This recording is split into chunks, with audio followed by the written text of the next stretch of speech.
Hi friends, మీకు ఈ video నచ్చితే లైక్ చేయండి, సబ్స్క్రైబ్ చేయండి. రమ్య ఒక పాయిజన్ బాటిల్ బయటికి తీసుకుని వచ్చి నా జీవితం అర్థాంతరంగా ముగిసిపోతుంది. నేను అస్సలు ఊహించలేదు. మీరు చేసిన తప్పుకి నేను శిక్ష అనుభవించవలసి వస్తుంది అని చెప్పేసి ఆ పాయిజన్ బాటిల్ని మూత ఓపెన్ చేసి అది తాగుతూ ఉంటుంది. ఇంతలో అక్కడ ఉన్న రమ్య అయితే గిలగిలా కొట్టుకుంటూ కింద పడిపోతూ ఉంటుంది. అది చూసిన కేశవ రమ్య అని చెప్పేసి తన దగ్గరికి వచ్చి హాస్పిటల్కి తీసుకొని వెళ్తూ ఉంటాడు. ఏంటి రమ్య ఇలా చేసుకున్నావు అని చెప్పేసి అనుకుంటూ హాస్పిటల్లో చేర్పిస్తూ ఉంటాడు. ఇంతలో డాక్టర్ బయటికి వస్తూ ఉంటుంది.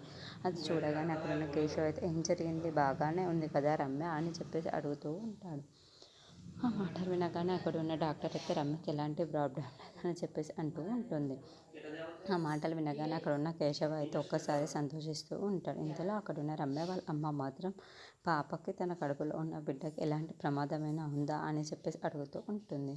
ఆ మాటలు వినగానే అక్కడ ఉన్న డాక్టర్ అయితే నేను అదే చెప్పాలి అనుకుంటున్నాను, కడుపులో ఉన్న బిడ్డ మాత్రం చనిపోయింది అని చెప్పేసి అంటూ ఉంటుంది.